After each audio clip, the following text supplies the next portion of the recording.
即係當初你未做呢樣嘢，你哋去比賽嘅時候，我第一個舉手同你講，你哋去啦，挑戰下啊嘛。冇挑戰過，點會有今日嘅機會咧？啱嘛？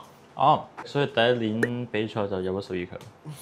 即係可能3個先有一個合格，咁但係你可以有資格去本考1級，又係嗰日嘅考試，佢就係俾5個名額可以去日本考啫嘛。4個半鐘一架車，原來佢哋做到嘅喎。哦，我知點解啲同事覺得驚考唔到，唔係驚考唔到，係驚考到就撲街啦。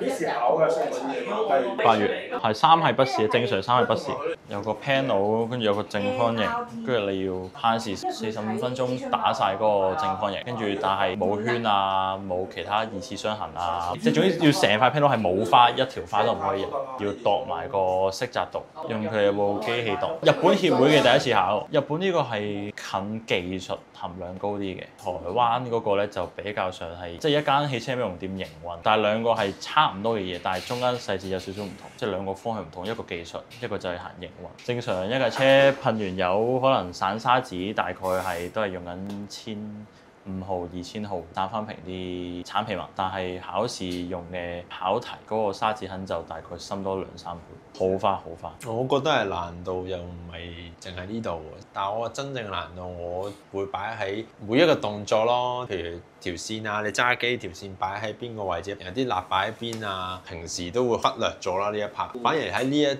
度再提醒多啲自己呢一 part 咧，我覺得就做嘅嘢再美觀好多咯。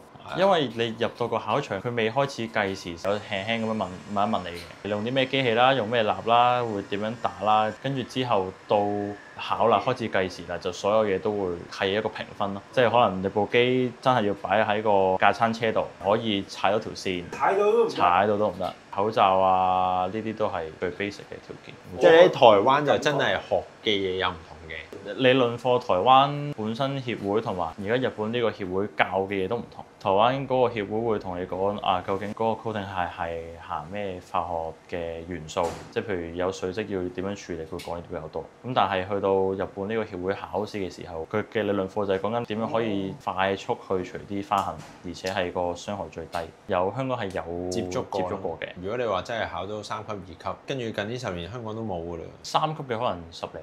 但係3級應該10個係啊，係台灣搞2級試都係對上都係9年前，80人好似幾合格率都係講緊，即係可能3個先有一個合格。第一日考大概40人，有18個合格，而當即係80個合格啦。咁但係你可以有資格去本考1級，又係嗰日嘅考試，佢就係俾5個名額可以去日本考啫嘛。我好想佢哋真係證明到自己咯，因為都做咗呢行一段時間啦，機會都難得有。即係由呢個機會係形形色色都係嚟自於哇，當初去參加比賽，由自己乜嘢都唔識，跟住變翻去到而家，我接觸咗多人，識到呢啲協會喎，跟住去考，咁我覺得係證明到自己。即係我覺得你做呢行個個都係咁做㗎啦，咁但係你話冇話勁與唔勁，唔係想話俾人聽你勁唔勁咯，而係證明到自己。誒頭先所講嗰啲規矩，你去第日去教人啊，去建立你自己團隊，我覺得都係好重要咯。以身作則啊嘛，可以。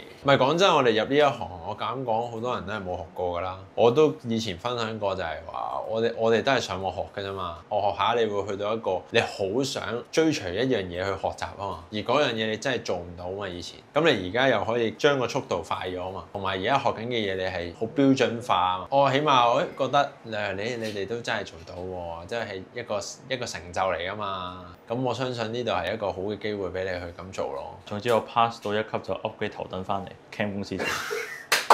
呢個係我梗係想你考到啦。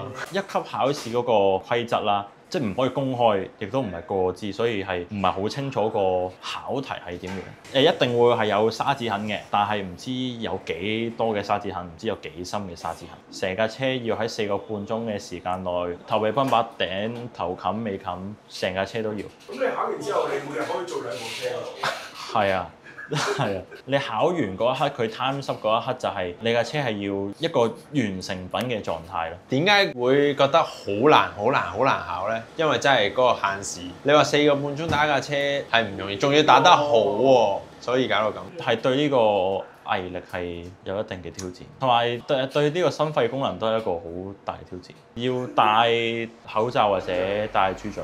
係啦，呢個都係一個考核範圍嚟。咁你而家咪 keep 住練習咧？係啊，但係已經練到唔想練，即係開始至少對頭感有少少厭惡。咁點算啊？希望車身都唔好有住，連續3日都係打我頭琴。因為其實點解我哋會覺得今次考試會冇想象中咁難呢？就係因為我哋4月嗰陣去比賽，嗰個比賽同埋今次考試嗰個題目其實都係差唔多，但係比賽難好多，因為佢係真係要你喺限時去處理一啲更加深嘅花痕，而且個 standard 都係同考試嗰個一樣，所以今次考試冇想象中咁難。潛在少少嘅風險就係真係有少少花，或者你自己整出嚟嘅花，有一條你都夠你 fail。嚇？係一條都 fail？係一條都夠你 fail，唔係咁易咯。條仔喎。機痕一定唔可以有，即係最基本咯嗰啲嘢。因為工作人都會抹個頭冚噶嘛，咁你有摩擦就會花噶嘛，咁呢啲就唔係個內容嚟嘅。係經常逼你嘅，你自己話想。我自己想考嘅，一級都係自己想考。真心。真心。認真啊！考完咧，有冇加人工？梗係有啦。聽住先啦，假嘅。我想講係未考已經加咗人工啦。唔得，呢個係自己噶嘛。算你啦。咁2、3級咧，2、3級有咩想講咧？唔係個個都 pass 到咯。但係我想講拋光唔係咁簡單咯，其實都係做邊一行都會有一個認證會好啲咯。你去到一個位一定有樽頸，跟住會諗點樣進步啊嘛。即係可能去到冬天咯，就係着啲樽頸嘅，開始會有啲樽頸。夏天少啲，但係都會配合佢。因為以往比賽又好，考試又好，都係可能攞45分鐘、30零分鐘去打個題目嘅啫嘛。即係喺翻工9個鐘攞45分鐘好易啊，但係你翻工翻9個鐘攞4個半鐘出嚟就好難㗎。啊！有啲料。佢個平均準則都幾誇張，其實我覺得。咩意思啊？即係佢叫你準備嘅嘢，我哋就會覺得，咦，佢連呢啲都睇喎。即係你打立咪打立咯，但係你準備豬嘴眼就做咩咧？豬嘴眼就做咩咧？你會再上網睇佢過往同你考嘅嘢㗎嘛？你會睇到哇，好專業，嗰個專業度係一架車隔離有部車仔擺你嘅儀器，跟住去打拋光，嗰度唔係一架車啊嘛，你嗰度20部車擺喺度，你覺得好有型喎成件事啊！即係嗰種氣勢好正咯。呢個社長好得意就係原來係日本官方認證豐田啊，係一定要經過佢評審嗰個油漆 OK 可以先出街嘅。所以呢個我覺得個權威性更加大，好高，即係冇話一樣嘢完美㗎嘛。我覺得即係拍定都係記錄一下，唔係淨係我啦，俾佢自己做一個記錄啊嘛。即係呢個記錄我覺得係幾好，起碼你人生裏邊你都有即係追隨過你嘅目標啊、夢想啊，你想點樣做啊嘛。我真係跟住個 flow 繼續進步喎，係一個好記錄咯。你諗下你1年前嘅你同1年後嘅你個轉變幾大？佢年半前喺拋光上唔算好出眾嗰個，正常夠交咯。即係可能接觸嘅嘢唔太多啦，即係可能用嘅機都係1、2部，但係而家你其實用邊一部機佢哋都 handle 到，呢個先正啊！即係我考2級試嗰個日本人話，其實可以再放膽啲，佢有2個評價，第一個咧就係覺得擠藍可以再擠多。跟住第二個評價咧就係盞燈可以較高啲。考2級試嗰個流程就係第一排、第二排咁排到最尾啦咁樣。咁每一排都會有一個嘅 marker 去睇你呢一排呢3個嘅考試嗰個手勢啊、姿勢啊、用蠟嘅分量啊，跟住睇你啲動作各方面嘅嘢啦。佢就會將呢啲嘢 mark 低啦，將你嘅動作錄影啦。其實佢真係會企喺你隔離，喺度 playback 翻你嗰啲動作，企翻1-2分鐘，跟住睇你有啲咩問題，跟住佢 mark 低之後會同翻你講，模擬翻1級考試嗰個情景啦，當係咁我就將成個頭冚散1000毫沙紙，咁你按翻比例應該如果4個半鐘，咁可能你要嘥1個鐘時間去處理個頭冚，咁我就當用1個鐘去打啦咁樣，咁但係發覺咧1個鐘又唔係冇可能，但係就個人係頂唔順。唔係呢啲都係好嘅學習嚟嘅。監考員裏邊評分咧，評出嚟嘅嘢，即係我覺得係一塊鏡咯。第日佢教佢嘅其他員工咧，係一樣可以做到呢樣嘢，係點樣嘅形式同佢講，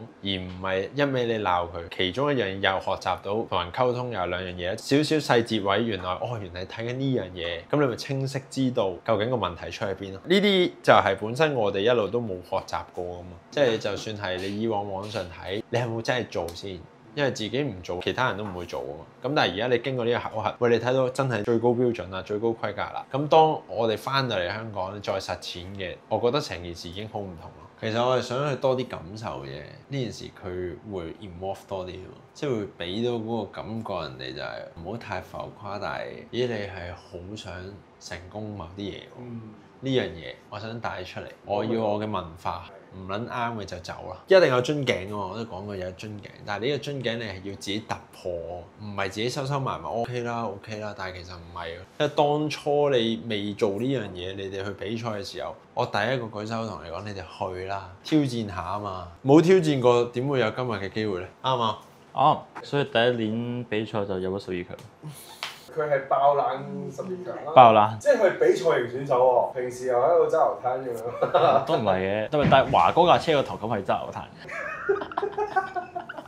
我覺得順住個 flow 係爭取去考嘅，咁當然有其他同事會好緊張，覺得自己考唔到啦。咁但係我覺得咪試下先咯，唔好樣樣嘢都話唔得先咯。因為考試嘅平均年齡咧都唔係後生㗎。佢想講嘅係，如果佢考到係最年輕一個，唔係啊，即係可能考你3個嘅心態就係覺得30都未到，但係可能見到有啲真係 pass 咗2級嘅，可能去考1級嗰啲，可能係40幾歲做咗咁多年車都考唔到喎，咁自己點有咩機會去考到咧？會有呢個無形嘅壓力喺度咯。唔係年齡唔係其中一個限制嚟啊嘛，即係我覺得年齡係冇乜特別㗎，你早啲成功啫嘛。你係40幾歲覺得考唔到係可能未準備夠，或者係體力唔夠，因為呢個技術咧配合呢樣我哋做緊嘅嘢咧係非常之緊要。因為我哋做緊一啲比較即係勁嘅藥水啦，即係會產生好啲化學反應。但係我覺得重中之重就係嗰個拋光嘅方式有幾好。即係如果你真係做得好喺呢一 part，你上嗰個藥水 perform 出嚟會更加好。呢個係真係事實嚟。因為由4-5年前開始試 FineApp 嗰啲 product 咧，其實都唔係咁易，用翻舊嘅方式去打，唔係真係做得靚。但係慢慢一路 tune 下咧，你發覺，咦？佢而家即係用緊呢部機啊，或者係學習呢個方法，再做呢樣嘢會更加靚、更加出。最緊要係慳咗好多時間，成本係高啲，我覺得嗰啲冇得計嘅。即係講笑咁講，4個半鐘一架車，原來佢哋做到嘅喎。哦，我知點解啲同事覺得驚考唔到，唔係驚考唔到，係驚考到就撲街啦。即係我哋可以做到即日攞車呢個動作咯。咁當然你話真係除得滯嘅，即係你話2日搞得掂晒，所有嘢係完美。個鐘交2日，如果你真係考核到，你做到，其實基本上做到咯。仲要一個人做一部車喎，如果可以嘅話。係，所以就係覺得考試考完係會嘔，我會想 pass 住嘔，開心到嘔。